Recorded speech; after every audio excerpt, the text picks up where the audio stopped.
Wow, it is incredible to have a real live stage for the Byte-Off Awards at this year's Midwest Gaming Classic. I wish we had properly prepared.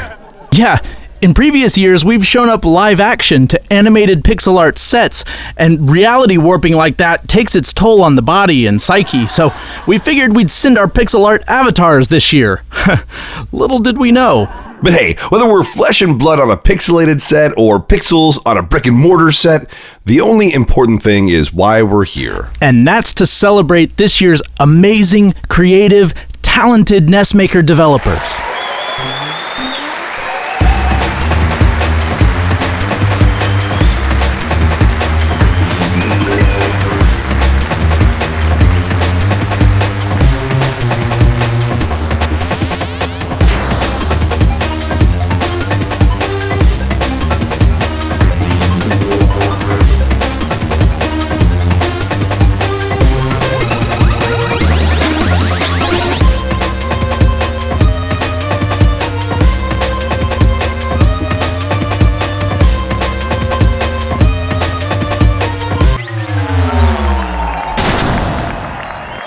Now, if you're new to Byte-Off, developers had 6 weeks to come up with concepts for a brand new cartridge playable NES game demo centered around a common theme. In the spirit of the massive explosion of new NES games over the past few years, this year's theme was Revival, and developers got very creative exploring all of that theme's potential implications. Now, before we get to the awards, I just want to say that I'm incredibly humbled by the devotion and camaraderie of the community. I mean, even while you guys were in competition against each other, you continue to find ways to help each other, find ways to collaborate, and in general helped to elevate everyone's project. That sense of community was truly felt here at Midwest Gaming Classic this year, and we hope that even more developers make the trek to Milwaukee to join us for our new 8-Bit Summit in future years.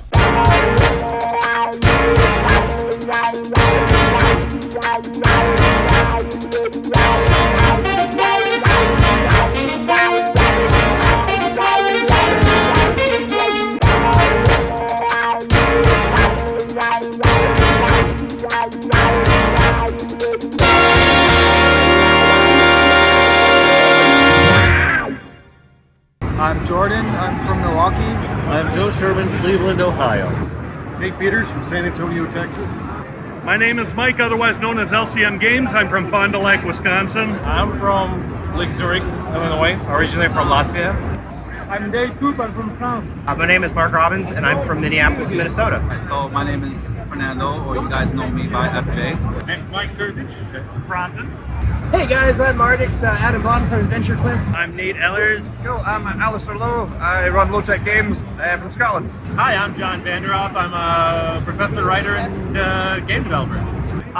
For the Byte-Off 3, I made Cemetery. This is day one of this for sales at Krabby Tech. I'm launching here at Midwest Gaming Classics. We're debuting Do the World 2, the new demo. And we've also got our new Switch release, Do the World Deluxe, which released 2 days ago. This is the first game I ever made with NESmaker. It's called Vector Run. It's a precision platformer game. And this is a game called Cyberblade. It's making its debut here at MGC. My first game for NESmaker was I think it was your first Byte-Off, and I really wanted to win that one and made a Xeno Creeps. Currently, I work in another game named Monk. And I'm here to show SketchCat. It's my son's game.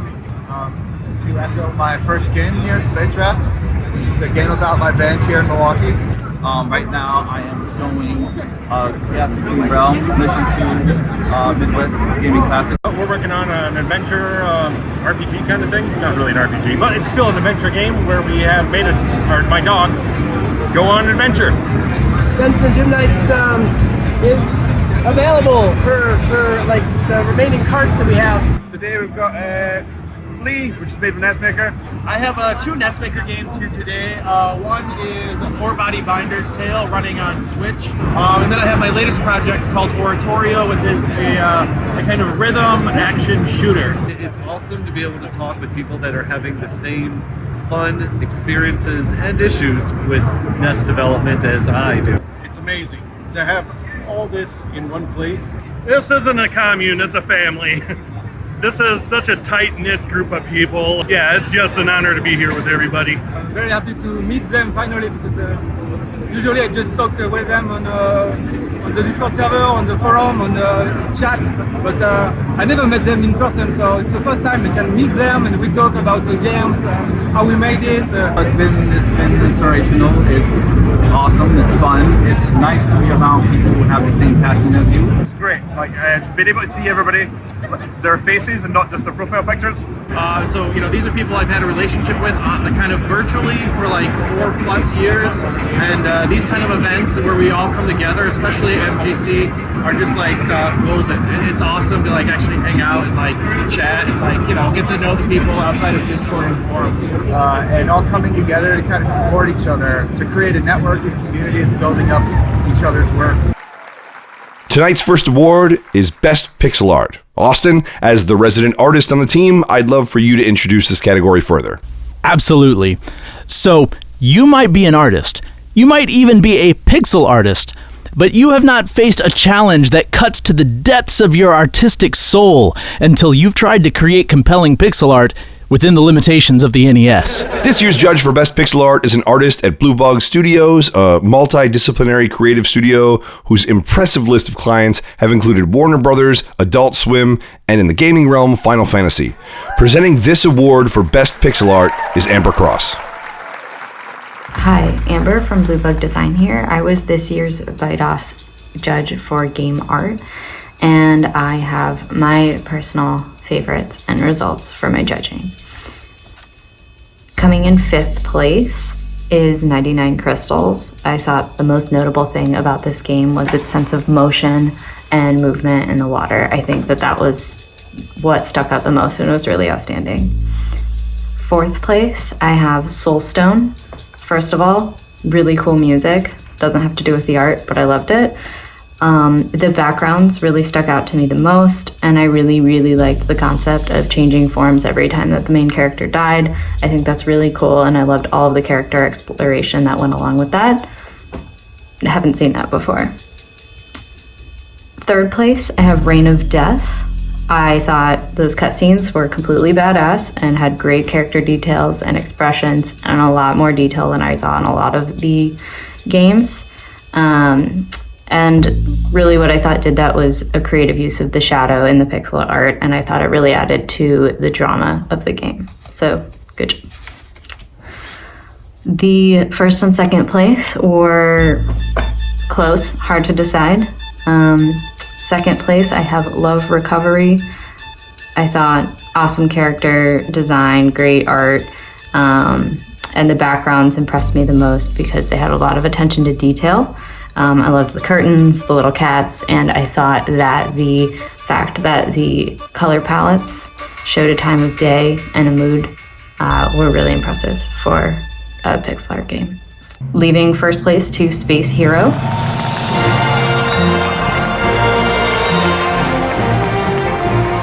So congrats. I think that the color palettes were beautiful and it was just a pleasure to play through.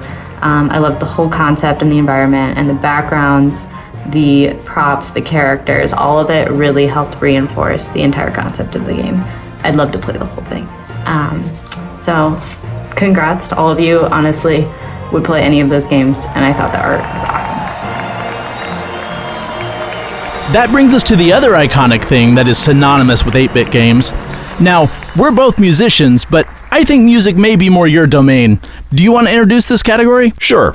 But when talking about music, I've often been labeled as a minimalist, but historically that has been due to the fact I just wasn't all that good at guitar. I was always a bit more, punk rock, simple, emotive. What's interesting about creating NES music is that it's much less about live performance and sometimes is much more comparable to programming a spreadsheet. That, on top of the minimal voices capable on the system, certainly presents the challenge in creating evocative, memorable melodies.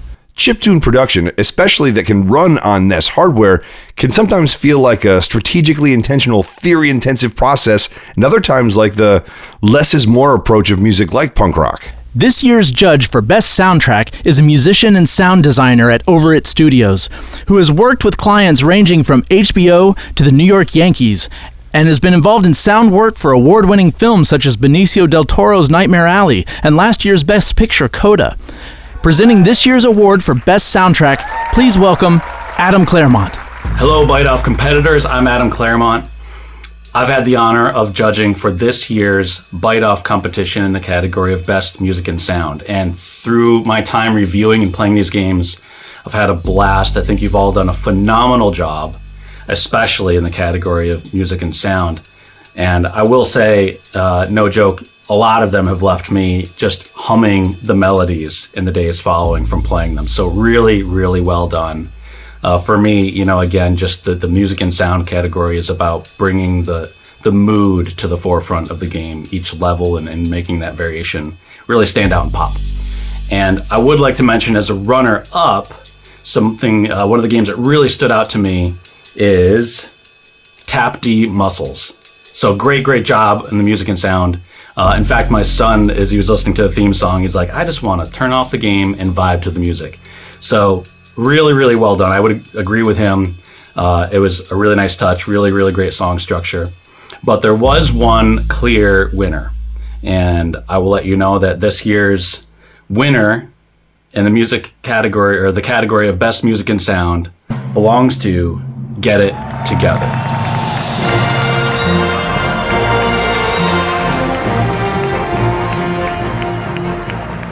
So congratulations, Get It Together.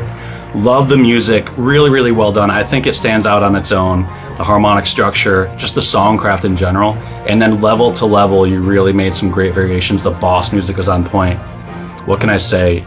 You took the time to make not one, but two differentiating fart sounds. That didn't hurt my decision, I'll just say that. But overall, really, really great job.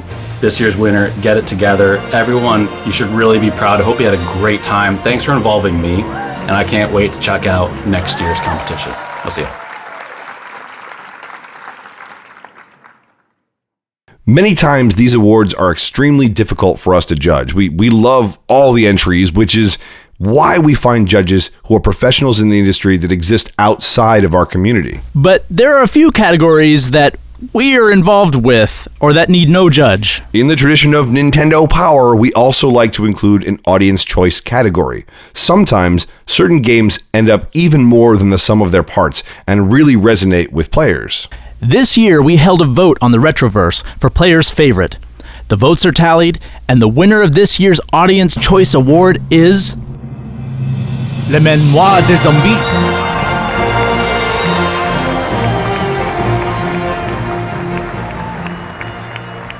The Wombat Award is the only award for which we act as judges.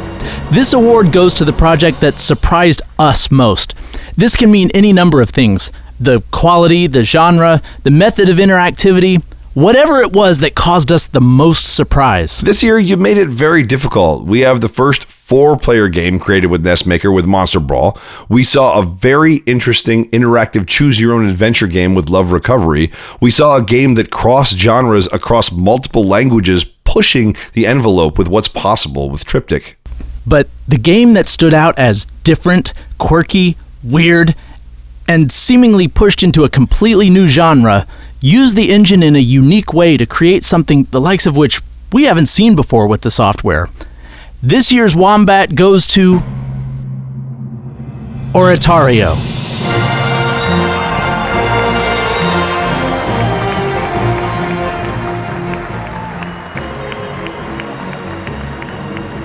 Often our first impression of games did not come from the experience of playing them. We saw commercials on Saturday morning cartoons, or we saw ads and write-ups in Nintendo Power. We saw a new game box on the wall at Toys R Us. These supplemental things were what drew us into a new experience.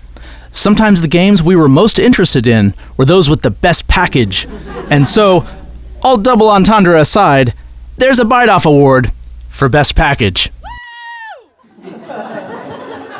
To judge Best Package, we brought in someone who has been integral to the project, along with running a successful retro game store, a rockin' barcade, and often streaming NESmaker games. He has been a partner since the beginning, helping to host and maintain the NESmaker forums. To judge this year's Best Package is Joe Alonzo. Hi, I'm Joe from Radjunk. Some of you may know me from the forums or the Facebook group. and I am here to present your winner for the best package of Byte-Off 3. This category was kind of tough for me because, as an expert on all things rad, there was no shortage of radness this year. So let's get started. Coming in at number 3, I had to choose Triptych for its awesome trailer that really brought the revival theme to life, and it was just really cool.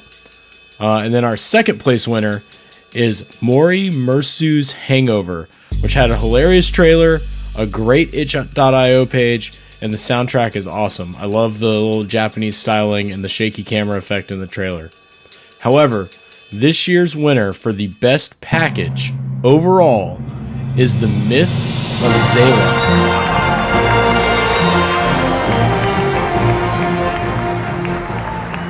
This one really brought me back to being a kid with a great trailer and killer soundtrack. Seriously, I'd buy the soundtrack on vinyl if it was available, which even the soundtrack had its own promo video, which was really cool. And it just was awesome, and the manual and PDF format was great. So congratulations, Play Accordion. You're the winner for the best package of Byte-Off 3, The Revival. And speaking of promotions, let's take a short commercial break. Introducing the newest, most cutting-edge Adventure Quest game yet, Dungeons and Doom Nights, exclusively for your 1985 NES video game system. Awesome! Blow on your state-of-the-art 72-pen cartridge and be teleported to a Zelda-vania-like world of stunning 8-bit graphics. I'd like to get my hands on that game! With an authentic, bleepy-bloop-sounding chiptune soundtrack, a magic battle axe in your hand, an undead slaying Pomeranian at your side, you are the pixelated Paladin Artix. Dungeons and Doom Nights, a new 8-bit Adventure Quest game for your NES. Don't have an NES? I guess you could play the ROM on your computer, or frame the cartridge and hang it on the wall next to your Stranger Things poster.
That brings us to the category of Best Narrative. Now, we're both writers, and story is at the heart of everything we do. This entire project started as a story about finding old illustrations that I designed as a child and telling that story through the film The New 8-Bit Heroes. In fact, we've tried to make every single Byte-Off competition centered around some level of narrative, some kind of story. This year, we wanted to include a judge that really understood the concept of creating within constraints.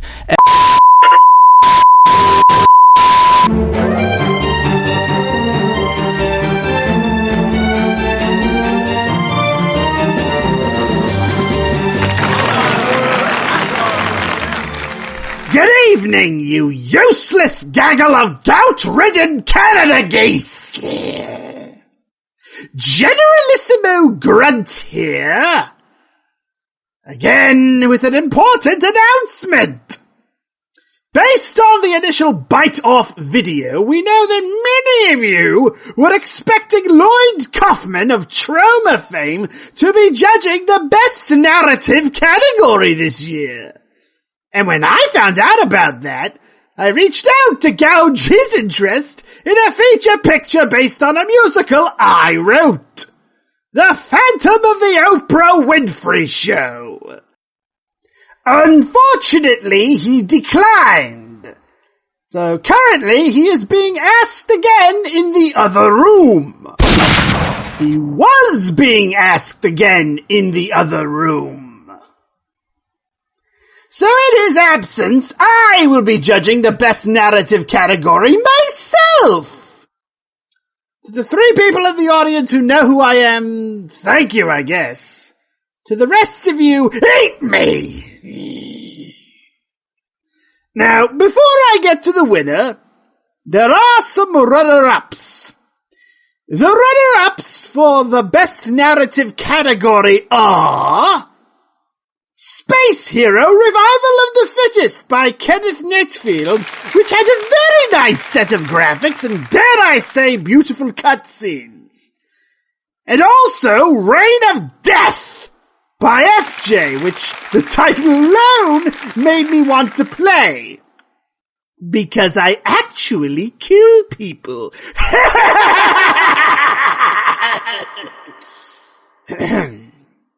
But I had to pick a clear-cut winner. Now, these are all fine games, and I want to let the audience know that since I'm broadcasting from my undisclosed location at my uncle's condo, you literally cannot slap me in the face if you don't like who I picked as the winner. I had to throw the Oscar slap joke in there. It's a given at this point, I mean really. And the winner is Get It Together by Sinest Kiss. It fit the revival theme very well, and apart from the graphics and plot, it's damn fun to play. Alright, get on the stage and don't give a long speech. Nobody cares about saving the dolphins.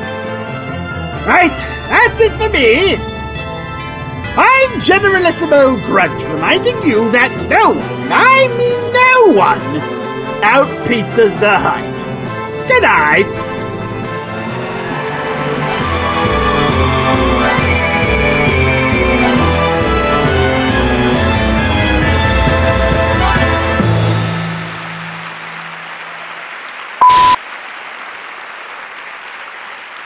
The real source of pride is in the community that has grown up around this software.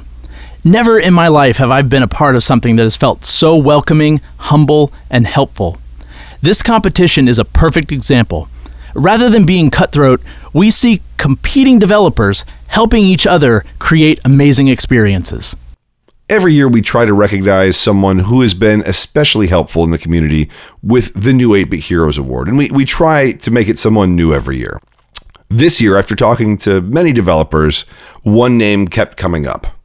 This person was always quick to lend a hand during the competition, has his fingerprint on several games, has taken strides to build bridges to the larger NES development community as a whole, and we watched in real time as he really helped make the new 8-Bit Summit at Midwest Gaming Classic a huge success. We can't thank you enough for being awesome. This year's the new 8-Bit Hero Award goes to, and we can't thank you enough for all that you do to make the community better, Jordan Davis.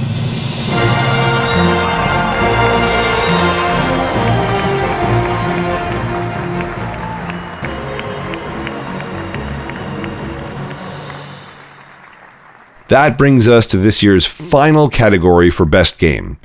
It also may be the most subjective category. In the past, we've brought in judges who have long history with official NES catalogs, such as creator of Nintendo Power Howard Phillips and former Nintendo Power senior editor Chris Hoffman, but this year we decided to go in a slightly different direction. This year, we brought in someone who knows what the aftermarket and homebrew scene look like.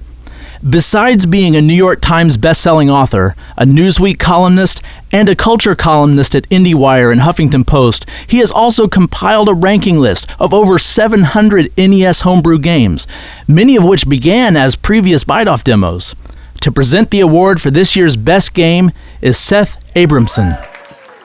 Hi everyone. I want to start by saying that it was truly an honor to be the judge for the best game category for this year's Byte-Off. Over the last year, I've had the opportunity to play and rate over 1,200 NES homebrews at my website, Retro. And many of the Byte-Off games that I played this year could easily stand alongside some of the best games that I've played over the last year. And in fact, I will tell you that there were so many great games in this Byte-Off that I had to create semi-finalist, finalist, runner-up categories in addition to choosing a winner. So here in alphabetical order are the 10 semi-finalists. 99 Crystals, Atmos 9, Chibi Monster Brawl, Cyberblade, Elemental, Get It Together, Humboldt, Necronancy, Love Recovery, and Zombie Hunter Bob. Now here are the 5 finalists. Mori Mersu's Hangover, Magura Mines, Soulstone, Space Hero, and Triptych. And I'm proud to say that the runner-up for this year's Byte-Off is Mori Mersu's Hangover. It was the most complete game that I played, of all the games that I played. So many of them, as I said, that I enjoyed. The writing was great, there was humor, a fully realized world, and even a surprise ending. And now, I'm excited to say that the winner for Best Game of this year's Byte-Off is Triptych. Triptych is essentially 5 games in one, and all of them are different and exciting and mysterious and challenging and interconnected in the most interesting way imaginable. I found myself just wanting more every second that I played Triptych. So that is this year's winner for the Byte-Off. But I want to say that everyone impressed me so much with your talent, your vision, your perseverance. I just cannot wait to see and play whatever it is you all come up with next.